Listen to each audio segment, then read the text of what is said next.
Après 65 ans, n'allez pas chez ces 4 types de personnes. Cela vous détruit. Avez-vous déjà quitté la maison de quelqu'un en vous sentant plus épuisé qu'à votre arrivée? En vieillissant, la façon dont nous passons notre temps, et plus important encore, avec qui nous le passons, devient de plus en plus importante. La vérité est que certaines visites ne sont pas seulement une perte de temps. Elles peuvent définir votre tranquillité d'esprit et même nuire à votre bien-être émotionnel. Mais le problème, c'est que nous ne réalisons souvent cela que lorsqu'il est trop tard. Dans cette vidéo, nous allons parler de 4 types de personnes dont vous devriez éviter de visiter la maison après 65 ans, peu importe le temps libre dont vous disposez. Que ce soit par habitude, par obligation ou par un sens déplacé de la politesse, beaucoup d'entre nous continuent de se rendre dans ces foyers sans réaliser le tribut que cela impose à notre état mental et émotionnel. Aujourd'hui, nous décortiquons tout cela pour que vous puissiez faire de meilleurs choix sur où et avec qui vous passez votre temps. Restez à l'écoute jusqu'à la fin, car comprendre qui éviter est tout aussi important que de savoir qui garder près de soi.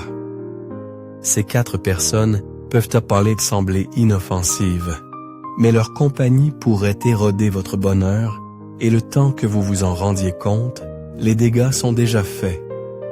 Une fois que vous reconnaissez ces schémas, vous aurez le pouvoir de protéger votre énergie parce d'établir des limites saines et de passer vos années dorées avec des personnes qui vous élèvent vraiment. Maintenant, commençons. Numéro 1. Le plaignant chronique. Certaines personnes n'ont jamais une bonne journée, et même quand les choses vont bien, elles trouveront une raison d'être contrariées. Vous connaissez le genre. Dès que vous entrez chez eux, vous êtes accueillis par un soupir, une plainte sur leur santé, l'économie, ou le fait que personne ne se soucie d'eux. Peu importe si le soleil brille ou s'ils viennent de recevoir de bonnes nouvelles. Il y a toujours quelque chose qui ne va pas, et si vous restez trop longtemps, vous commencerez à le ressentir aussi. La négativité est contagieuse, et lorsque vous passez du temps avec quelqu'un qui se plaint constamment, cela s'infiltre dans votre propre état d'esprit, que vous le réalisiez ou non. Il ne s'agit pas seulement d'entendre quelques grognements, c'est le poids émotionnel qu'ils mettent sur vos épaules. Plus vous restez assis là, plus vous absorbez leur frustration, leur désespoir, leur conviction que le monde est contre eux. Et quand vous partez enfin, vous pourriez remarquer que vous vous sentez plus lourd, comme si vous portiez leur fardeau en plus des vôtres. Maintenant, cela ne signifie pas que vous devriez abandonner les amis ou la famille qui traversent des moments difficiles. Tout le monde a des luttes, et il est naturel de prêter une oreille attentive. Mais il y a une différence entre quelqu'un qui traverse une mauvaise passe et quelqu'un qui a fait de la négativité son mode de vie. Les plaignants chroniques ne veulent pas de solution, ils veulent un public. Ils se nourrissent de sympathie, et ils continueront à vous attirer, visite après visite, jusqu'à ce que leurs problèmes deviennent les vôtres. La partie délicate, c'est qu'ils ne semblent pas toujours toxiques au début. Beaucoup de plaignants commencent même petit. Une remarque désinvolte sur une mauvaise nuit de sommeil, un grief mineur concernant le chien du voisin. Mais avant longtemps, vous êtes coincé dans un cycle de plaintes sans fin sur l'injustice de la vie et peu importe les conseils que vous offrez, ils n'agissent jamais. Vous remarquerez que peu importe le nombre d'heures que vous passez à écouter, rien ne change. Les mêmes problèmes, les mêmes frustrations, encore et encore. Et voici quelque chose à garder à l'esprit. Si vous essayez de détourner la conversation vers quelque chose de positif, ils résisteront. Ils pourraient rejeter votre optimisme ou le transformer en une autre plainte. Essayez de leur parler de quelque chose de bien qui vous est arrivé, et ils trouveront un moyen de le diminuer ou de le comparer à leur propre malheur. Avec le temps, vous réaliserez que chaque visite vous laisse émotionnellement vidé plutôt que rafraîchi. Si vous entrez chez quelqu'un en vous sentant bien, mais que vous repartez épuisé, irrité ou même un peu désespéré, il est temps de reconsidérer ces visites. Après 65 ans, votre temps est trop précieux pour être passé à absorber la négativité sans fin de quelqu'un d'autre. Il n'y a rien de mal à offrir de la gentillesse, mais ne confondez pas la gentillesse avec le sacrifice de votre tranquillité d'esprit. Vous n'êtes pas responsable de porter le poids du refus d'une autre personne de chercher le bonheur. Numéro 2. L'utilisateur manipulateur. Tout le monde ne vous accueille pas chez soi parce qu'ils apprécient votre compagnie. Certaines personnes vous invitent seulement quand elles ont besoin de quelque chose, et dès que vous arrivez, vous pouvez le sentir. Au début, cela peut sembler assez innocent. Peut-être demande-t-il une petite faveur, quelque chose qui ne semble pas très important. Mais avec le temps, vous commencez à remarquer un schéma. Ils ne prennent pas de vos nouvelles. Ils ne vous invitent pas juste pour discuter. Au lieu de cela, chaque visite s'accompagne d'une attente. Quelque chose qu'ils ont besoin que vous fassiez, quelque chose qu'ils veulent de vous. La chose délicate avec les personnes manipulatrices, c'est qu'elles rendent rarement leurs demandes évidentes. Au lieu de cela, elles les déguisent en culpabilité, en obligation ou même en flatterie. Ils diront des choses comme « Je ne sais pas ce que je ferais sans toi » ou « Tu es le seul qui comprend ». Ils pourraient parler de leur solitude ou de leur impuissance, vous faisant sentir responsable de leur bonheur. Et avant que vous ne vous en rendiez compte, vous réparez le riel robinet qui fuit, les conduisez faire des courses ou passez des heures à faire des choses pour eux au lieu de profiter de votre propre temps libre. Voici le problème. Ces relations ne sont pas bâties sur le respect mutuel. Une véritable amitié ou un lien familial repose sur le don et le recevoir, où les deux personnes se soutiennent mutuellement. Mais avec un utilisateur manipulateur, l'équilibre est toujours rompu. Vous donnez, ils prennent. Vous prenez du temps. Pour eux, ils en attendent plus. Et quand vous commencez à remarquer que vos visites vous laissent un sentiment d'obligation plutôt que d'appréciation, c'est un signe que quelque chose ne va pas. Certaines personnes pourraient justifier cela en disant « Eh bien, ils n'ont personne d'autre. » Et cela pourrait être vrai. Mais demandez-vous, si la situation était inversée, serait-il là pour vous? Si vous aviez besoin d'aide, laisserait-il tout tomber pour vous aider comme vous le faites pour eux? Si la réponse est non, alors vous devez vous demander, sont-ils vraiment un ami ou juste quelqu'un qui vous utilise par commodité? L'un des plus grands signaux d'alarme d'un utilisateur manipulateur est sa réaction lorsque vous dites « non ». Si vous refusez une demande et qu'ils vous font sentir coupable, déçu ou même en colère, c'est un signe clair que vos visites ne concernent pas la camaraderie, elles concernent le contrôle. Et après 65 ans, la dernière chose dont vous avez besoin est quelqu'un qui voit votre gentillesse comme une opportunité de profiter de vous. Votre temps est précieux et votre énergie est limitée. Le passé avec des personnes qui se soucient sincèrement de vous est ce qui rend la vie épanouissante. Mais le passé avec quelqu'un qui ne vous voit que comme une ressource vous laissera vidé, non apprécié et finalement plein de ressentiments. Si quelqu'un appelle seulement quand il a besoin de quelque chose et jamais juste pour prendre de vos nouvelles, ce n'est pas une vraie connexion, c'est une obligation. Et vous méritez mieux. Si vous regardez toujours cette vidéo et trouvez ces aperçus précieux, veuillez commenter numéro 2 ci-dessous pour me faire savoir que vous êtes là. Et si vous n'êtes pas encore abonné, je vous recommande de vous abonner et d'activer la cloche pour ne manquer aucune vidéo. Votre soutien nous aide à continuer de créer du bon contenu pour vous informer et vous inspirer. Maintenant, avançons. Numéro 3. L'aimant à drame. Certaines personnes ne vivent pas seulement le drame, elles le créent. Peu importe ce qui se passe dans leur vie, il y a toujours un conflit, une querelle ou une crise qui se déroule. Et si vous passez assez de temps autour d'eux, vous vous retrouverez pris au milieu. Vous pourriez aller chez eux en attendant d'une conversation amicale, pour ensuite être confronté à une longue histoire sinueuse sur la façon dont ils ont été lésés, trahis ou manqués de respect, encore une fois. Et avant que vous ne vous en rendiez compte, vous êtes entraîné dans leur cycle sans fin de chaos. Le problème avec les aimants à drame, c'est que la paix les met mal à l'aise. Pas. Quand les choses sont calmes, ils se sentent agités. Alors ils sèment la zizanie, en colportant des ragots sur les autres, en exagérant de petits désaccords, ou même en tordant des histoires pour se faire passer pour la victime. Et ils ne veulent pas seulement que vous écoutiez, ils veulent que vous preniez parti. Ils vous raconteront une brouille qu'ils ont eue avec un voisin ou un membre de la famille, et soudain, on attend de vous que vous soyez d'accord avec eux, que vous les défendiez, ou même que vous preniez vos distances avec les personnes qu'ils n'aiment pas. Et voici le vrai problème, ça ne finit jamais.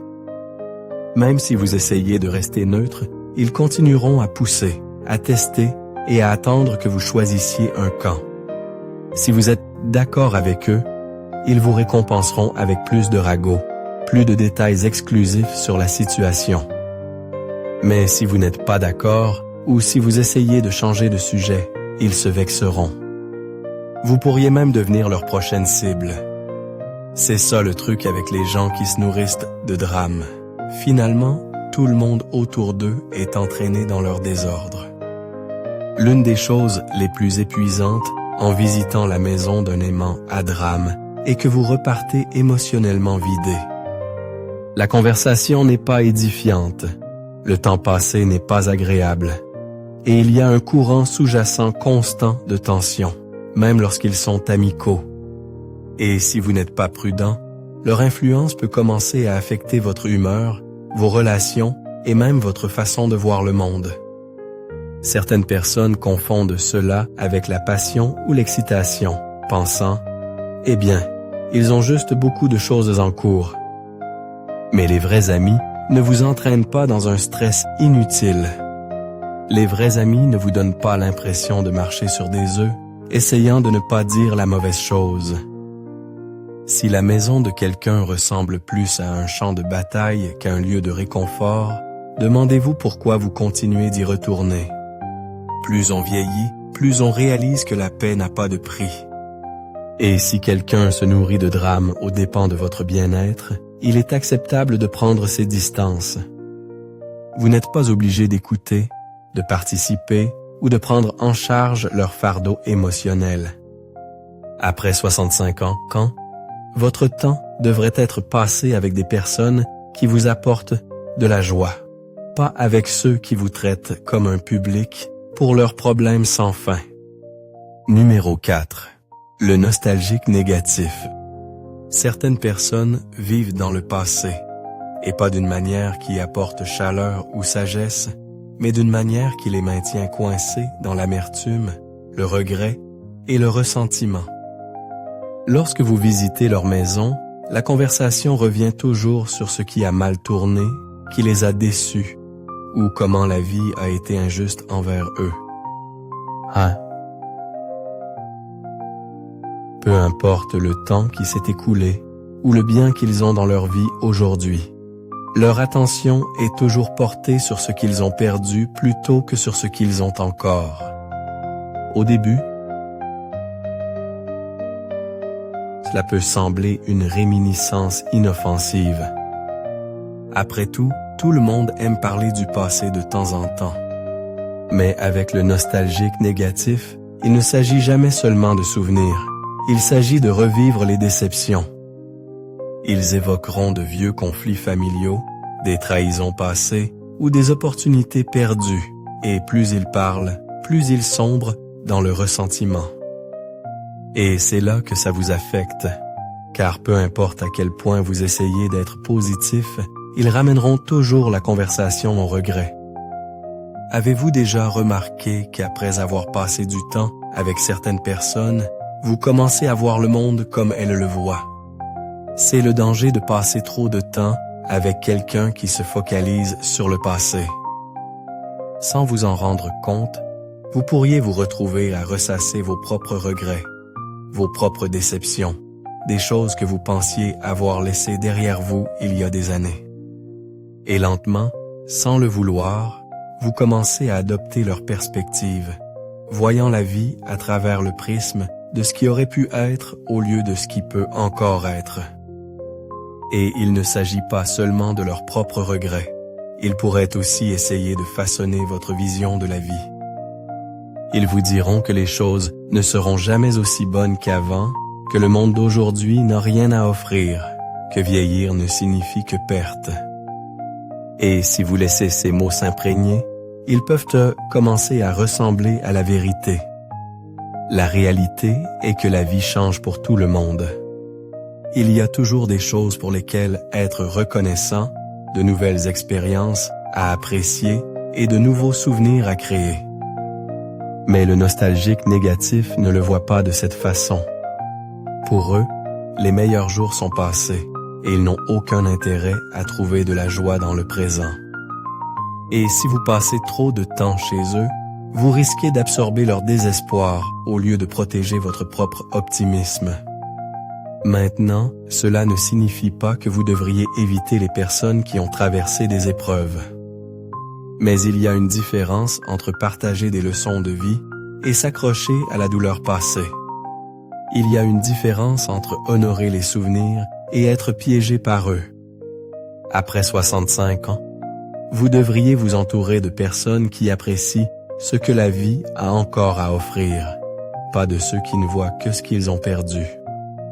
Si vous regardez toujours cette vidéo et trouvez ces aperçus précieux, veuillez commenter numéro 4 ci-dessous pour me faire savoir que vous êtes là. Et si vous n'êtes pas encore abonné, je vous recommande de vous abonner et d'activer la cloche pour ne manquer aucune vidéo. Votre soutien nous aide à continuer de créer du bon contenu pour vous informer et vous inspirer. Maintenant, avançons. Réflexion finale. Alors que nous concluons cette vidéo, prenez un moment pour réfléchir aux 4 types de personnes dont nous avons parlé. Vous êtes-vous déjà retrouvé à quitter la maison de quelqu'un en vous sentant vidé, frustré ou émotionnellement alourdi? Si oui, il est peut-être temps de reconsidérer où et avec qui vous passez votre temps. Après 65 ans, votre tranquillité d'esprit est l'une des choses les plus précieuses que vous ayez. Et la protéger n'est pas seulement un luxe, c'est une nécessité. Maintenant, cela ne signifie pas que vous devriez couper les gens de votre vie sans raison. Mais cela signifie être attentif à l'énergie que vous autorisez dans votre espace. Certaines visites vous laissent élever, inspirer et vraiment connecter. D'autres vous laissent épuiser, vous remettant en question ou portant un poids émotionnel qui n'est pas le vôtre. Quand vous commencez à prêter attention à ce que vous ressentez après avoir passé du temps avec quelqu'un, vous verrez rapidement la différence entre les relations qui vous nourrissent et celles qui vous vident. Rappelez-vous, vous n'êtes pas responsable de réparer la négativité de quelqu'un d'autre, d'alimenter leur drame, ou de compenser les choses qu'ils refusent de changer. Votre temps, votre énergie et votre bien-être émotionnel sont tout aussi importants que ceux de n'importe qui d'autre, et vous méritez de passer vos dernières années entouré de personnes qui vous apportent de la joie, pas de celles qui vous l'enlèvent. Alors demandez-vous, qui dans votre vie vous apprécie vraiment? Qui vous fait sentir valorisé? Et de quelle maison repartez-vous en vous sentant mieux qu'à votre arrivée? Ce sont les relations dans lesquelles il vaut la peine d'investir. Car à ce stade de la vie, chaque moment compte, et les passer judicieusement fera toute la différence. Merci de nous avoir rejoints aujourd'hui. Nous aimerions beaucoup avoir de vos nouvelles. Laissez un commentaire ci-dessous et partagez une chose que vous avez apprise aujourd'hui et comment vous prévoyez de l'utiliser dans votre vie. Vos pensées sont importantes pour nous, alors n'hésitez pas à les partager. Lire vos commentaires nous motive et nous encourage grandement. Si vous avez apprécié cette vidéo et l'avez trouvée utile, veuillez aimer, vous abonner et partager. Votre soutien nous aide à continuer de créer du bon contenu pour vous informer et vous inspirer. Merci d'avoir regardé et nous avons hâte de vous voir dans la prochaine vidéo.